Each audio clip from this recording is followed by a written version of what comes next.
Hello friends, welcome to my YouTube channel KL study friends. CTET 2022 के लिए आज हम करेंगे आपके ईवीएस के कुछ महत्वपूर्ण टॉपिक्स जहां से हर बार आपके क्वेश्चन बनते हैं। तो यहां पर हम देखेंगे तरुण भारत संघ, इसके बाद आपकी वेलक्रो और इसके बाद आपका एक टॉपिक और बचता है ब्रेल लिपि। पिछली बार इन तीनों से ही आपके एग्जाम्स में क्वेश्चन पूछे गए, तो इस बार भी आने के पूरे चांस हैं। तो छोटा सा वीडियो है, आप यहाँ पर पूरा इसे देखिए, ठीक है। तो जो तरुण भारत संघ है, सबसे पहली बात कि यह संघ किससे संबंधित है, फर्स्ट क्वेश्चन, ठीक है। तो यह एक ऐसी संस्था है जो जल संरक्षण के संबंध में कार्य करती है। और राजेंद्र सिंह यदि आपसे पूछता है कि तरुण भारत संघ के अध्यक्ष या फिर संस्थापक कौन है, तो संस्थापक भी आपके राजेंद्र सिंह हैं और वर्तमान अध्यक्ष भी कौन है, आपके राजेंद्र सिंह, ठीक है।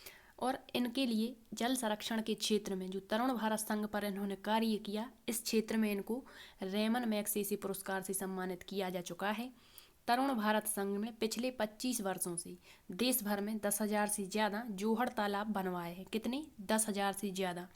नेक्स्ट है, ये इम्पोर्टेंट क्वेश्चन है, आपके एनसीईआरटी में दिया है दड़की माई।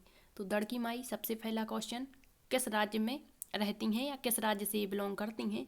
तो दड़की माई राजस्थान राज्य की, अब जिला कौन सा है, तो अलवर जिले के एक गांव में रहती हैं। पिछली बार इससे क्वेश्चन बना था, दड़की माई का संबंध किससे है? तो इस गांव की जो औरतें हैं, इनका पूरा समय घर के कामों और जानवरों की देखभाल में चला जाता था। तरुण भारत संघ ने पानी की आपूर्ति करने में जो है दड़की माई की भी मदद की थी, ठीक है। तो जो तरुण भारत संघ है, यही आपको याद रखना है कि इसके अध्यक्ष या फिर संस्थापक कौन है, राजेंद्र सिंह हैं। और जो दड़की माई है, ये कहाँ की हैं, राजस्थान के अलवर जिले की हैं। और जो तरुण भारत संघ है, जल संरक्षण के क्षेत्र में इनकी बहुत ही महत्वपूर्ण भूमिका इसमें निभाई इन्होंने, ठीक है। तो ये याद रखना।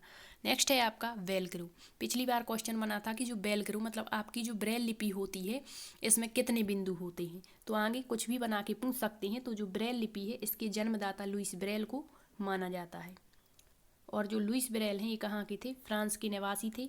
जब ये 3 साल की उम्र के थे तो इनके पिता के औजारों से ये खेल रहे थे, तो इनकी आंखों में कुछ औजार लग गया था, तो उनकी रोशनी चली गई। इनकी पढ़ाई में बहुत रुचि थी, तो यह पढ़ने और लिखने के विभिन्न तरीके सोचने लगी।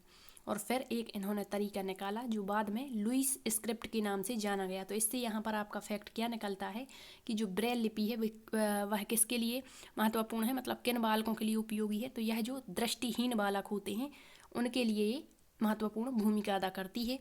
नेक्स्ट है, एक मोटे कागज पर नुकीली चीज से 6 बिंदुओं को उभारा जाता है। मतलब कागज होता है मोटा सा, उस पर इस तरीके से 6 बिंदुओं को उभारा जाता है और फिर जो उभरे हुए बिंदु होते हैं, उन पर उंगलियों के सहारे से स्पर्श करते हैं।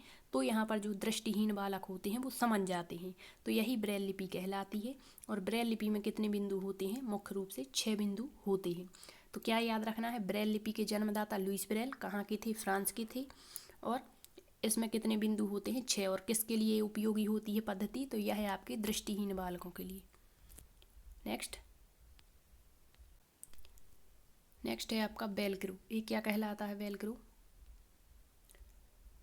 तो 1948 की घटना है जब एक दिन जॉर्ज मेस्ट्रल, तो वेलक्रो से संबंधित कौन है, आपके जॉर्ज मेस्ट्रल हैं। पिछली बार यही क्वेश्चन पूछा था कि जो वेलक्रो है इसका आविष्कार किसने किया। ऑप्शन था आपका जॉर्ज मेस्ट्रल, इसके बाद था आपका वो क्या बोलते, नोबेल पुरस्कार मिला था जिनको, ठीक है।